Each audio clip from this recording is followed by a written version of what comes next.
ఆరుగాలం శ్రమించి పసుపు సాగు చేసిన రైతులకు పంట విక్రయానికి వచ్చేసరికి కష్టాలు తప్పడం లేదు. గిట్టుబాటు ధరలు లేక ఓ పక్క దళారులకు విక్రయిస్తూ మరోపక్క తీవ్రంగా నష్టపోతున్నారు. పండించిన పంటను మార్కెట్ యార్డుకు తీసుకువస్తే అక్కడ ఆన్లైన్లో సాంకేతిక సమస్యలు తలెత్తుతున్నాయి. దీంతో పసుపు రైతుల పరిస్థితి మూలిగే నక్క మీద తాటిపండు పడ్డ చందంగా మారింది. జగిత్యాల జిల్లా మెట్పల్లిలోని వ్యవసాయ మార్కెట్ రాష్ట్రంలోని పసుపు కొనుగోలులో 2వ స్థానంలో నడుస్తోంది. జగిత్యాల, నిజామాబాద్, నిర్మల్ జిల్లాలకు చెందిన రైతులు ఈ మార్కెట్కు పసుపు విక్రయాల కోసం పెద్ద ఎత్తున వస్తారు. మార్కెట్ ప్రారంభంలో క్వింటా పసుపు కొమ్ము ధర 16,000 ఉండడంతో అన్నదాతలు పసుపు పంటను అధిక మొత్తంలో మార్కెట్కు తరలించారు.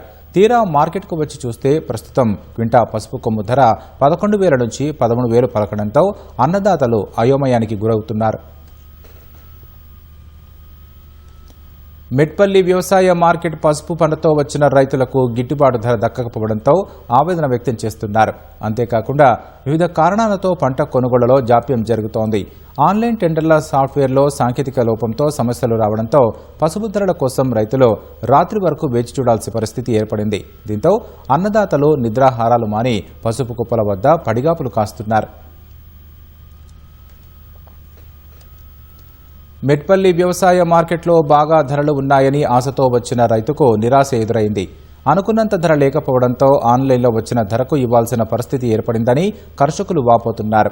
లేదంటే రవాణా ఛార్జీలు మీద పడతాయని ఆవేదన వ్యక్తం చేస్తున్నారు. ప్రభుత్వం, మార్కెట్ కమిటీ అధికారులు పట్టించుకొని పసుపు పంటకు క్వింటాలకు కనీసం 15,000 ధరను ప్రకటించాలని వేడుకుంటున్నారు. ఎలాంటి సాంకేతిక లోపాలు లేకుండా కొనుగోలు సాఫీగా జరిగేలా చూడాలని విజ్ఞప్తి చేస్తున్నారు. ఏం లేకుండా 1,00,000 నుంచి 1,20,000 పెట్టుబడి పెడతాం. తీరే టైంకు దిగుబడి వచ్చేసరికి కేవలం 10 క్వింటాలు 15 క్వింటాలు మాత్రమే వస్తుంది. ఏ ప్రభుత్వం వచ్చినా మేము 15,000 మద్దతు ధర ఇస్తామంటుంది. ఇప్పటికీ అది ఎలాంటి దాఖలాలు లేవు ఎక్కడ కూడా. ఈ ప్రైవేట్ దళారులు ఏమో మోసం చేస్తూ ఉన్నారు. నిన్న మార్కెట్లో చూస్తే మెట్పల్లి మార్కెట్లో ఏం లేకుండా 16,000 అనగానే రైతాంగం అంతా ఇక్కడ అక్కడ సంతోషపడ్డారు. తీరా అక్కడికి పోయి చూస్తే కేవలం 1 క్వింటాలు 1/2 క్వింటాలు మాత్రమే 16,000 అయింది. మిగతా అంతా 12,000 13,000 మాత్రమే అవుతుంది. రైతాంగాన్ని దళారులు, ప్రభుత్వం అందరు కలిసి రైతాంగాన్ని మోసం చేస్తూ ఉన్నది.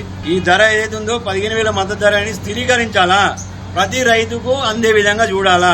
పసుపు బోర్డు లేదు, మాకు ఏది లేదు. మా రైతు కష్టం ఎవరు పట్టించుకుంటలేరు. సరిగా ఆన్లైన్ ప్రాబ్లం అంటుండ్రు. ఏం లేదండి, మేము రైతులం అడిగితే ఆన్లైన్ ప్రాబ్లము, ఆన్లైన్ ఖరాబ్ అయింది అని అంటుండ్రు.